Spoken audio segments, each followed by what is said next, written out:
What's up, everybody? My name is Jacob.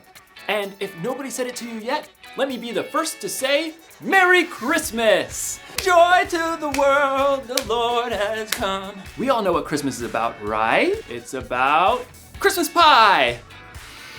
Or Christmas is actually about a big guy in a red suit. Ho, ho, ho! Merry Christmas! Christmas is about watching movies. Truth is, Christmas is about a lot of things, but there is one thing that makes this whole season worth celebrating. You know what I'm talking about. It's the presents! Let's see what we got this week. This little baby is what all the fuss is about. This is Christmas. Christmas is celebrating Jesus, God's greatest gift. You'd think that a gift from God would come in a larger package, not just a baby. There's gotta be more to it than just that. You're right. There's a lot more to it. And it all starts in Bethlehem. I'll see you later. The Bible. It's 66 books of history, stories, letters, and poetry that fit together to form God's one big story. The epic adventure of how He created us and loves us so much that He made a way to rescue us. As we travel through the Bible, from Genesis to Revelation, we discover people who met God and found their lives changed forever. Now, for an amazing story, inspired by the book of Luke, chapter 2, verses 1 through 7. Mary's world had been turned upside down. Though she was an ordinary girl living in an unimportant town, God had sent an angel to visit her. God is very pleased with you. Me? You're talking to me? You will become pregnant and give birth to a son. You must call him Jesus. He will be great and will be called the Son of the Most High God.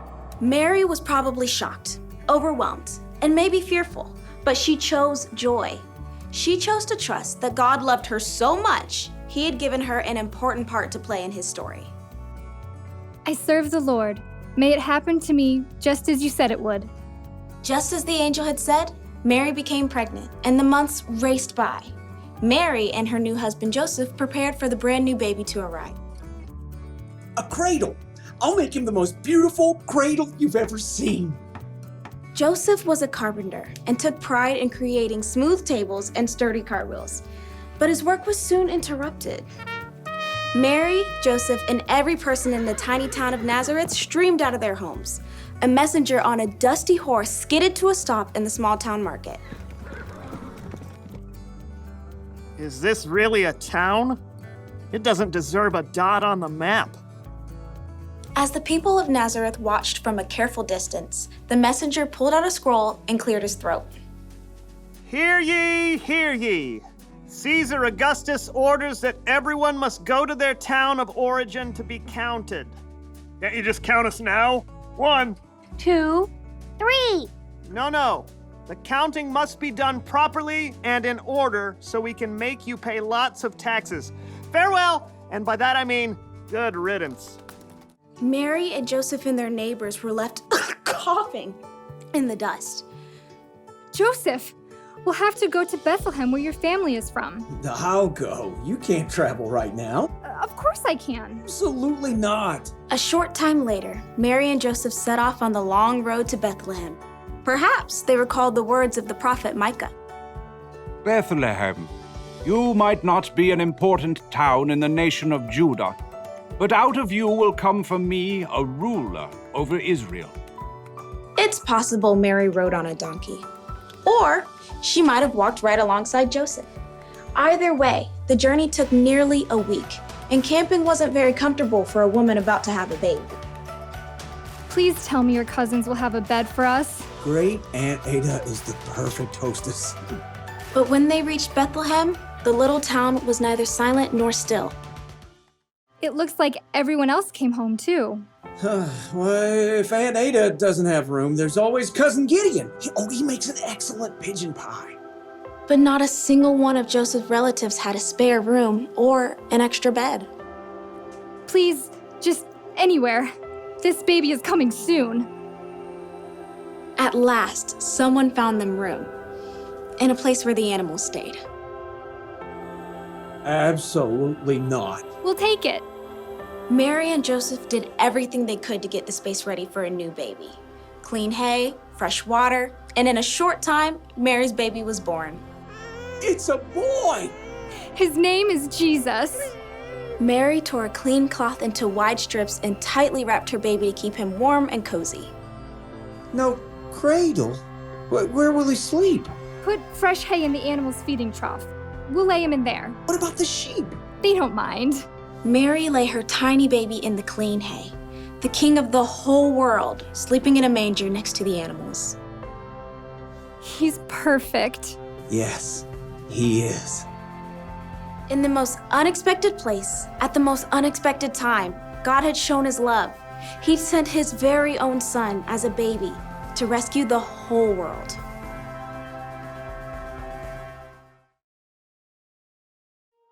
Do you want to know what Christmas is really about? Ho, ho, ho! No. Christmas is about love. Around 2,000 years ago, God saw that the world needed help, and he loved the world so much that he sent this baby. But he is way more than just a baby. You see, Jesus would grow up and live a perfect life. And even though he didn't deserve it, out of love, he would die on a cross to pay for the sins of the world. And that was just the help we needed. That was just the love we needed. Jesus made it possible for us to have a relationship with God. Jesus saved us. So, while you're celebrating this year, while you're singing and eating pie and opening presents, don't forget this present that God gave to us. Don't forget this one thing. God loved us so much that he gave us a savior. So, you know what? It's Christmas! Let's have the biggest party ever! Who's with me? Yeah! Let's party! It's Christmas! It's Christmas! Yeah! We're going shopping for that Christmas pie. Ooh, I need that. I need this. I need Christmas spring.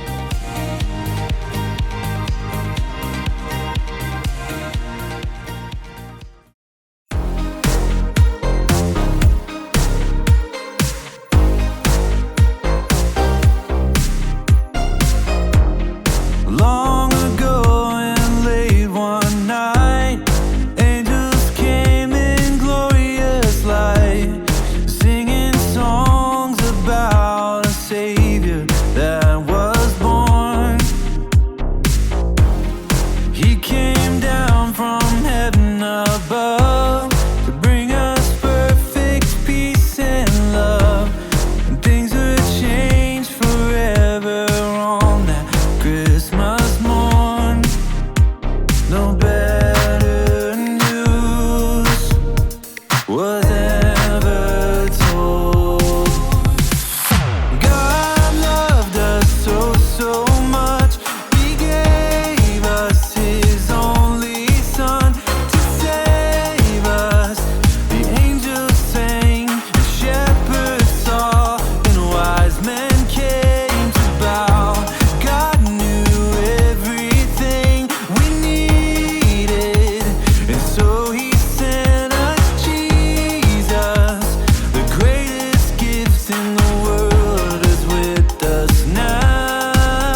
that you hit